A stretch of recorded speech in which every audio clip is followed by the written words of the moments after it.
దేవుణ్ణి సంతోషపెట్టడం అనేటువంటిది మన జీవితంలో నేర్చుకోవాలి. దేవుని స్తోత్రం చెప్దాం. మన జీవితంలో దేవుని సంతోషపెట్టగలిగితే కనుక వాళ్ళు ఉన్నతమైన స్థితిలో ఉంటారు. ఏమండి, దేవుని సంతోషపెట్టిన వాళ్ళు ఎవ్వరు కూడా నష్టపోతారండి. దేవుని పనికి నువ్వు కష్టపడి ఏమండి దేవుని పనులు చేస్తే నష్టపోతావా ఎప్పుడైనా? ఏమండి, నన్ను ప్రేమించిన వారిని ఆస్తికర్తలుగా చేస్తాను, వారి నిధులను నింపుతాను అంటాడు. ఆయన సన్నిధికి వస్తే ఆరోగ్యం ఉంటుంది, ఆయన సన్నిధికి వస్తే ఆనందం ఉంటుంది, ఆయన సన్నిధిలో ఉంటే సంతోషం ఉంటుంది. ఆయన సన్నిధి లేనటువంటి జీవితంలో అంతా అసంతృప్తి. మీకు అర్థమవుద్దో లేదో నాకు తెలియదు, కానీ వాళ్ళ అవసరతలు ఎవరు తీర్చలేరండి. ఏమండి, తీర్చే ఆయన దగ్గరికి రాకుండా ఏమండి మన అవసరాలతో తీర్చబడతాయా? తీర్చబడవు. వాళ్ళు ఎంత కష్టపడినప్పటికీ కూడా అసలు ఆయన దేవుని దగ్గరికి, ఏమండి అవసరతలు తీర్చేటువంటి దేవుని దగ్గరికి, దేశంలో తనకు ఆశీర్వాదం కావాలని కోరుకునేవాడు నమ్మదగిన దేవుడు తన్ను ఆశీర్వదింపవాలని కోరుకోవాలంట. దేవుని స్తోత్రం చెప్దాం. ఏమండి, కొంతమంది పెడతా ఉంటారు స్టేటస్లు, అస్తమాన స్టేటస్లు ఏంటయ్యి,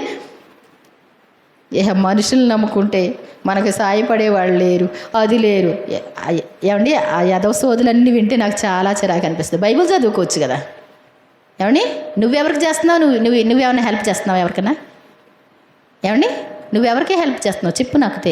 ఏమండి, అలాంటి స్టోరీలు వింటే నాకు అసలు నచ్చదు. రోజు చూస్తా అలాంటివే చదువుతూ ఉంటారు తగులుకొని. దానివల్ల ప్రయోజనం ఉందా? ఏమండి, పెట్టేవాడు కూడా పెట్టడు, చేసేవాడు కూడా చేయడు. అలాంటివి వింటే ఎవరైనా చేస్తారా? ఏదో మానవుడికి దేవుడిచ్చిన ఆజ్ఞని బట్టి కాస్తంత ప్రేమ చూపించడానికి కొన్ని పనులైనా చేస్తాడు. వాళ్ళని చూసుకొని ఇంకా నువ్వు ఎవడేం పెట్టడు ఎవడు పెట్టాలి నీకు? అస్తమానం అడుక్కోవడమేనా? ఏమండి, అడుగు, దేవుణ్ణి అడుక్కో. ఏమనాలి? దేవుడి దగ్గరికి వెళ్ళి, ప్రభువా నన్ను దీవించండి ప్రభువా. ఎబ్బేజు ప్రార్థన చేశాడండి.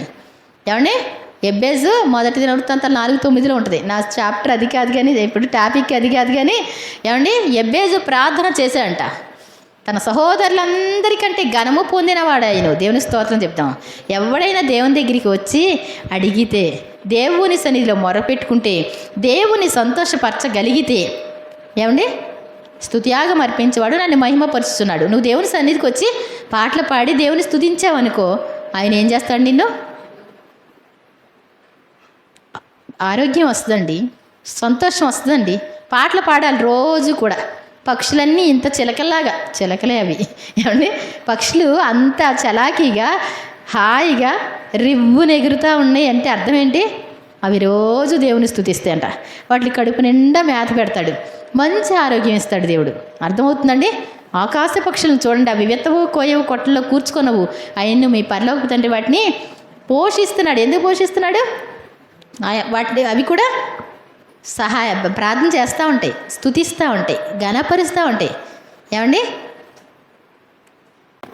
వేకువనే పక్షులు లేచి స్తుతికే కలువేయవా, సాయం సమయాన పిచ్చుకలు దేవుని కీర్తించవా, స్తుతి చేయుట క్షేమకరం ఘనపరచుట మేలుకరం, స్తుతి చేయుట క్షేమకరం ఘనపరచుట మేలుకరం, దేవుని ఉపకారములకై సదా కీర్తించుట ధన్యకరం.